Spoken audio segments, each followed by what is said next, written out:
My parents spent my Black Friday bonus on a family vacation and didn't invite me, so I made sure their photos went viral for the wrong reason. I'm a 20-year-old guy, and this story starts during my third year working Black Friday shifts at a brutal big box store. You know the kind: screaming customers, endless lines, pallet-jacked chaos, and your soul slowly dissolving under fluorescent lights. Every year I pulled the worst hours: overnight, double shifts, skipped meals. My hands were blistered, my back throbbed, and I hadn't slept in nearly 36 hours. And still I showed up. Because I had to. Meanwhile, my family? They were probably watching Netflix in matching pajamas, sipping cocoa while mocking the people camping outside stores. That included me. But this year was different. My manager actually stopped me during a break. She looked me in the eyes and said, "You've really held this place together tonight. I made sure you got the performance bonus." My heart did this weird thing, like it forgot how to beat for a second. It wasn't much by normal standards, but to me it meant air. It meant replacing my dying laptop. It meant I could buy groceries without calculating every can, maybe even take one damn weekend off. I remember walking through my parents' front door that night, dead tired but lighter somehow. I set the envelope down on the kitchen counter like it was sacred. My mom was watching a holiday movie. My dad barely glanced up from his phone. My sister muttered, "Congrats, I guess," but I didn't care. For once, I had done something for me. I went to bed thinking, maybe they'll finally see I'm more than just their errand boy.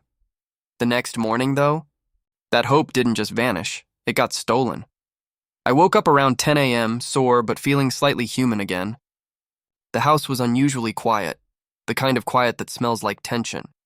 I shuffled into the kitchen, craving coffee, only to see my mom casually scrolling through her phone at the table. She didn't even look up when she said, "Oh, by the way, I used your card last night to book something." I stopped mid-step. "My card?" I blinked. "What card?" "The one with that money you brought home," she said, still scrolling. "We finally found a great deal on a last-minute Cancun package. All inclusive." It was a steal. "Your dad and I already booked it for next week." My stomach dropped. "You used my bonus money?" She glanced up, annoyed. "Calm down. It's not like it was that much. And we needed a family vacation." Family vacation. I stood there in my crumpled uniform shirt, stinking like warehouse air and old coffee, and she had the audacity to call it a family vacation. "What about asking me?" I said, trying to keep my voice steady. "That money was mine. I worked for that." My dad walked in right then, sipping from his travel mug like he was untouchable. "You live here, son. What's ours is yours, and what's yours is ours. That's how families work." My mouth went dry. I looked at my sister, who was grinning like this was all some inside joke. It hit me then. They hadn't just taken the money, they'd made sure I understood I never owned anything to begin with. I sat at the kitchen table, still trying to process what just happened. The room felt colder somehow, like the warmth had drained out with every word they said. "So, when are we leaving?"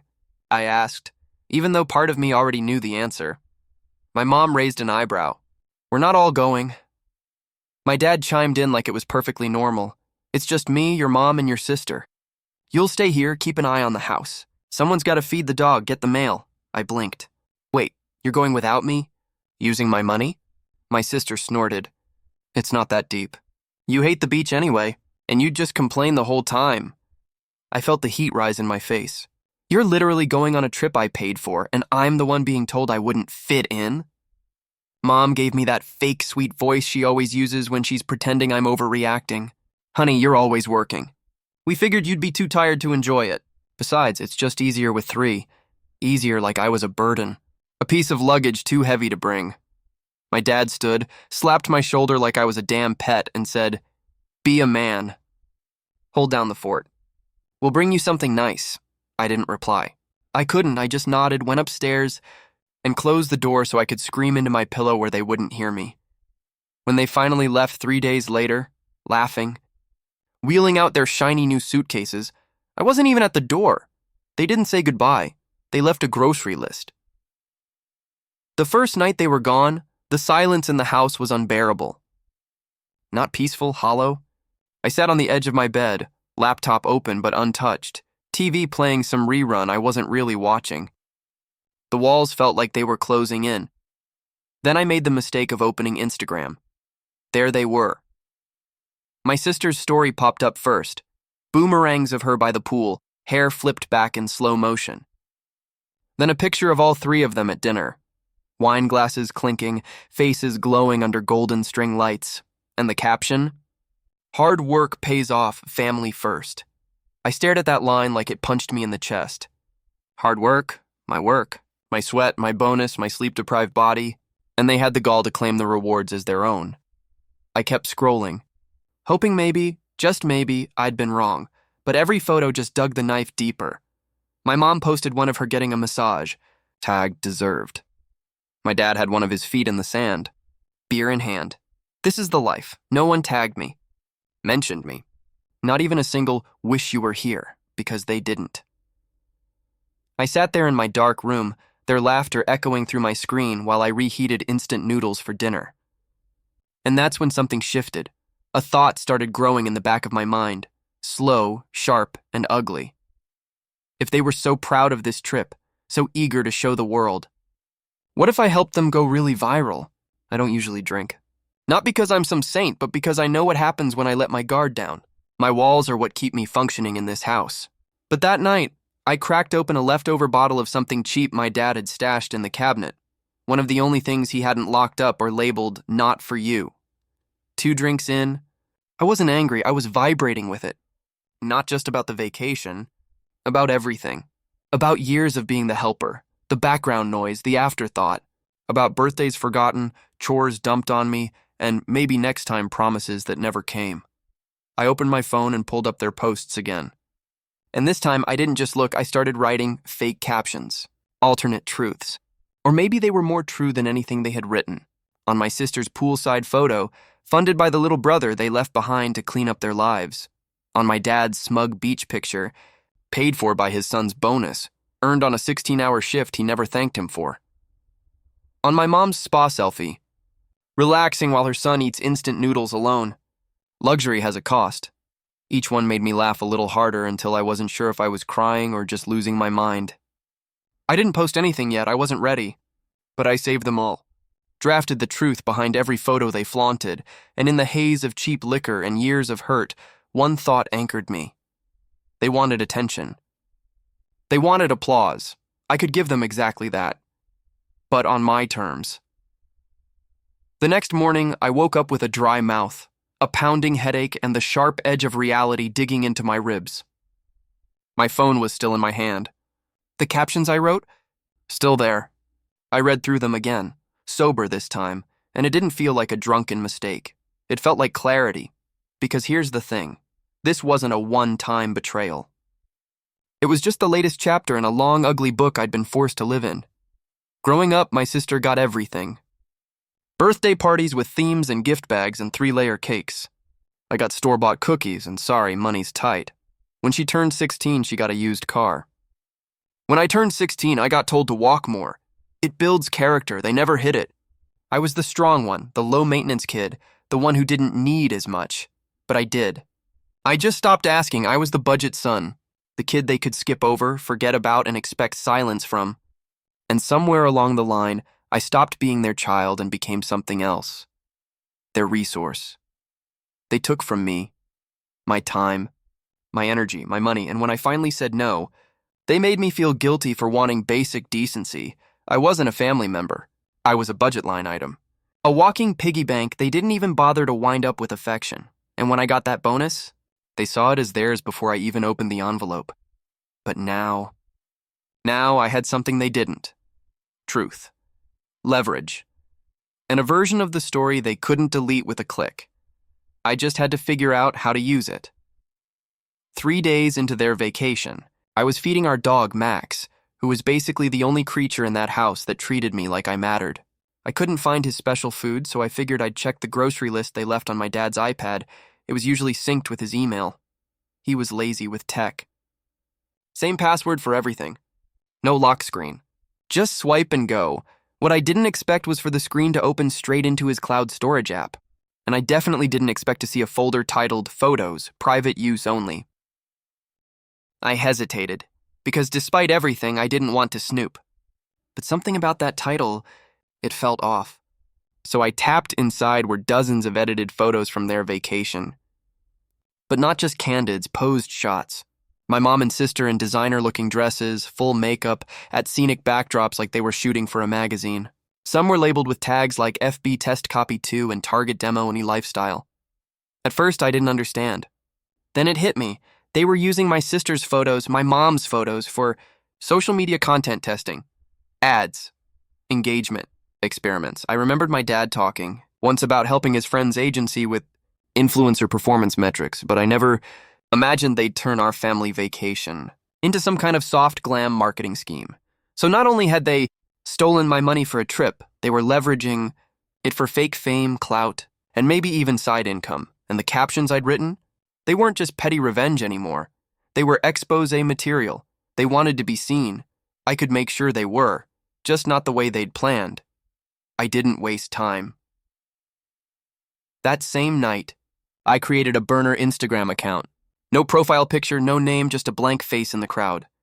Then I pulled up their most polished photos from my dad's cloud folder. The ones that looked like they belonged on a travel blog or a luxury brand ad. Except now, they came with the truth. I uploaded the first one.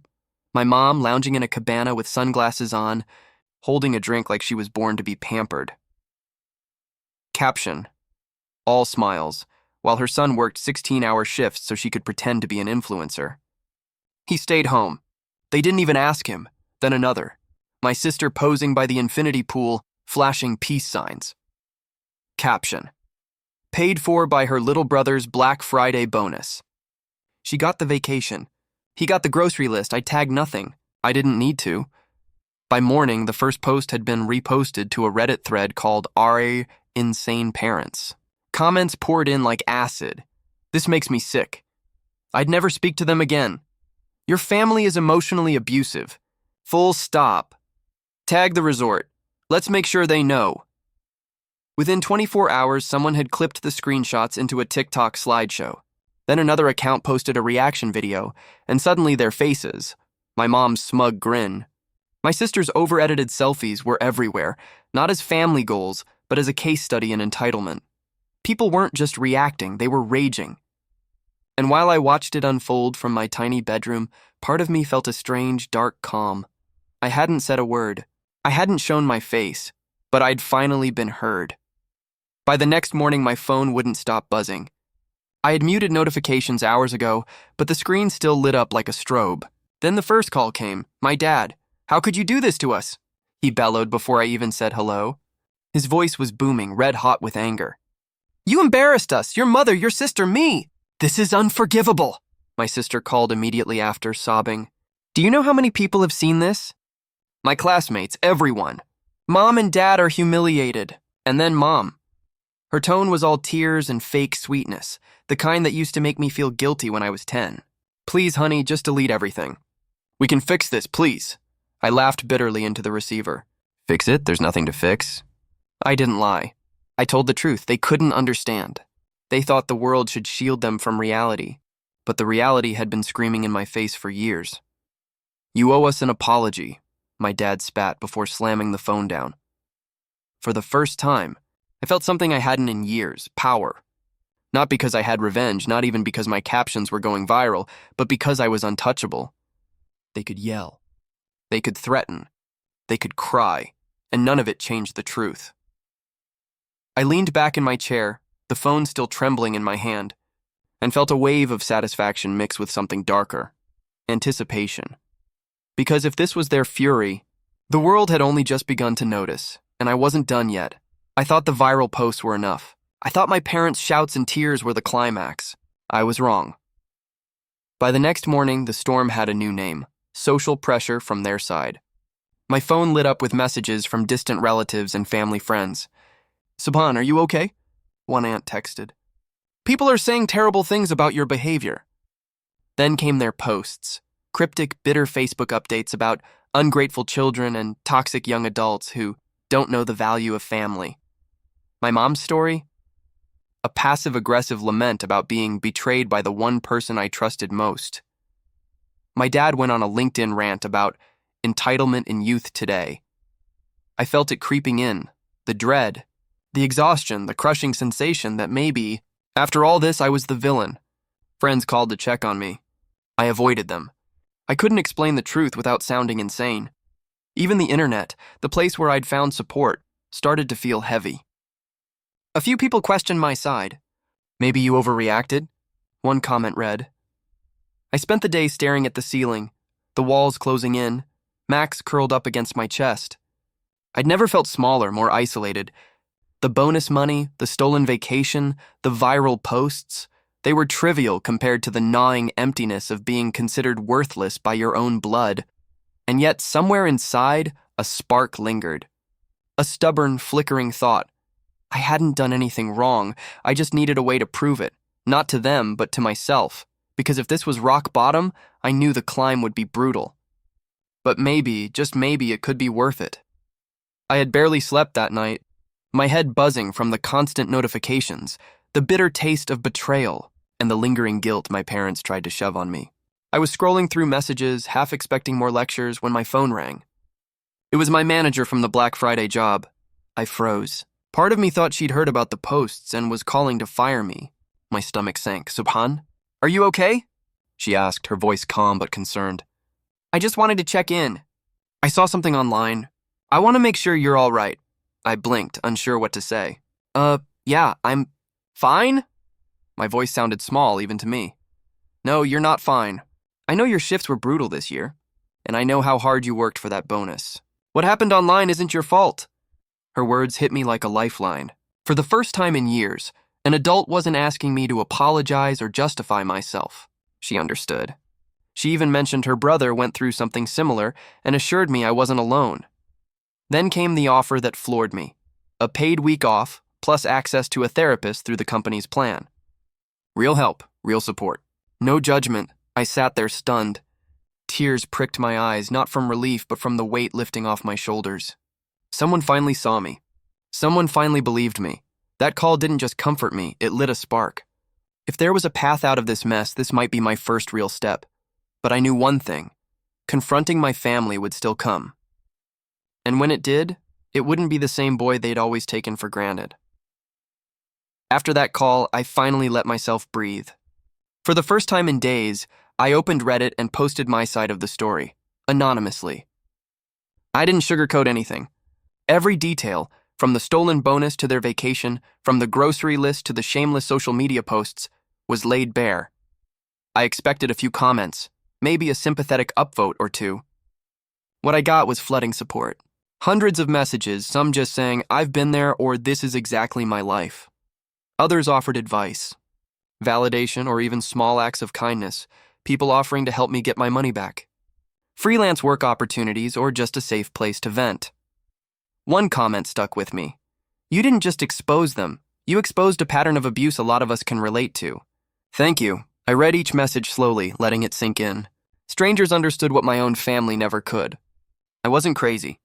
I wasn't overreacting. I wasn't the problem. For the first time, I felt a sense of community I had never known. These strangers scattered across the world were validating my experiences in ways my parents never would. Their words built a shield around me, a tiny fortress of empathy and solidarity. And as the messages poured in, I realized something powerful. I wasn't alone. Not just online, not just in this moment, but in life. There were people who saw truth, people who recognized injustice, people who weren't afraid to call it out. For the first time in my life, I started to feel the sting of betrayal lessen, replaced by something stronger, confidence, clarity, and the beginnings of freedom. But even as my heart lifted, I knew the next move from my family was inevitable, and I had to be ready. A week later, my inbox pinged with an email from my dad. The subject line read, "Urgent, public clarification needed." I opened it, heart sinking. The letter was formal, almost cold. "We request that you publicly clarify that this was a misunderstanding. Please delete any posts that misrepresent the family. We trust you will act responsibly." I stared at it, mouth dry. They wanted me to lie, to smooth over the truth, to take the blame for their actions. Then came my mom's message, dripping with faux emotion. "We are family. You owe us. Please, just do this for us." My sister texted, begging, practically crying through words on a screen. "Please, Subhan, you're making everyone look bad." I read each word over and over. My fingers hovered over the keyboard, but I didn't type. Not one apology. Not one lie. Finally, I tapped the reply box and wrote 3 simple words. I owe you nothing. Then I blocked them. Every number. Every account. Every last digital thread they could use to reach me. Silence. For the first time, it wasn't guilt keeping me awake at night. It was relief. I realized that their attempts to manipulate me, to gaslight me into submission, no longer held power. I didn't have to fix their image. I didn't have to carry the weight of their embarrassment. I didn't have to be their scapegoat, their budget son, their unpaid laborer. And as I shut the laptop, a strange, almost electric calm settled over me. I was done. But leaving didn't mean healing. The hardest part, the rebuilding, was just beginning. I moved out a few days later. The place wasn't fancy, just a tiny rented room with creaky floors and a window that didn't quite close, but it was mine. The first night, I unpacked my few belongings and realized something. No one here would tell me I wasn't enough, that I didn't matter, or that my work was invisible. I bought a secondhand laptop, set up my little workspace, and started freelancing. Every small project felt like reclaiming a piece of myself they had tried to steal. Every night I cooked my own food, hung my posters on the walls, and set routines that had nothing to do with them. The silence felt alive, not empty. I even bought a tiny safe for my important things: money, letters, mementos, anything that represented ownership of my own life. No guilt, no explanations, no stolen victories. Just me. It wasn't easy. The first week I felt the pull of old habits, checking their social media, replaying their words, wondering if I'd done enough. But slowly, I replaced it with action. Writing, work, small joys I'd ignored for years. I realized that freedom wasn't just leaving. It was protecting what was mine and investing in myself. For the first time, I was in control, and every night, as I lay in bed without someone's shadow over me, I felt something I hadn't felt in a long time: peace. It wasn't complete healing, but it was mine, and I knew one thing for certain. They might have stolen my bonus, my weekend, even my voice for a while, but they could never take this. A few weeks later, I received an unexpected message from a small podcast that specialized in real-life family betrayal stories. They wanted to interview someone who had been through manipulation and abuse, the kind that leaves invisible scars. I hesitated. Sharing everything publicly, even anonymously, felt like stepping onto a stage with no safety net. But something in me said yes. I spoke slowly, honestly, and without filters. Every detail poured out: the stolen bonus, the trip, the grocery lists, the viral posts, the manipulation. I could feel the tension draining from my chest as I narrated each betrayal. The host listened, never interrupting, occasionally murmuring words of empathy. After the episode aired, the response was overwhelming. Thousands of messages poured in from people who had experienced the same pain, from parents who had taken too much for granted, from kids who felt unseen and unheard. Someone even recognized my sister's vacation photos and messaged me directly, "You're the one behind this, right?" Incredible, it wasn't revenge. It wasn't schadenfreude. It was acknowledgement, proof that my story mattered, that the years of being ignored, manipulated, and used weren't invisible. I felt a sense of vindication I hadn't allowed myself before. Not because I'd embarrassed my family online, but because I finally reclaimed my voice, my narrative. For the first time, people weren't questioning my perspective. They were validating it, and in that validation, I realized something deeper. I could survive. I could heal, and maybe even help others do the same. But the final chapter, where peace would truly cement itself, was still waiting. The dust settled, and the chaos of social media slowly quieted. My parents' faces were everywhere, shared, commented on, debated, but I wasn't looking anymore. I didn't need the likes, the reposts, or the vindication from strangers. The viral moment belonged to them, but my peace belonged to me. I sat in my tiny apartment one evening, Max curled up beside me, and finally allowed myself to breathe.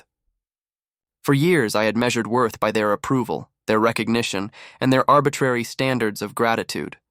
Now I didn't measure anything but my own growth, my own boundaries, my own achievements. I smiled, small but real, thinking back to the bonus they stole, the vacation they flaunted, and the attempts to manipulate me into guilt. Every bit of it had been a lesson in resilience, in reclaiming power quietly and deliberately. I wasn't healed completely, not yet, but I had taken the most important step. I had taken back my voice. I slept without tension in my shoulders, cooked my own meals without resentment, and lived my days for myself instead of for their approval. Every time I saw a comment thanking me for sharing my story, I felt a quiet satisfaction. Not revenge, not victory, but justice of the most personal, powerful kind, freedom from their control. They went viral. The world saw them, and I finally got to live unapologetically in peace. No more stolen bonuses. No more invisible labor. No more guilt, just me. And that was enough.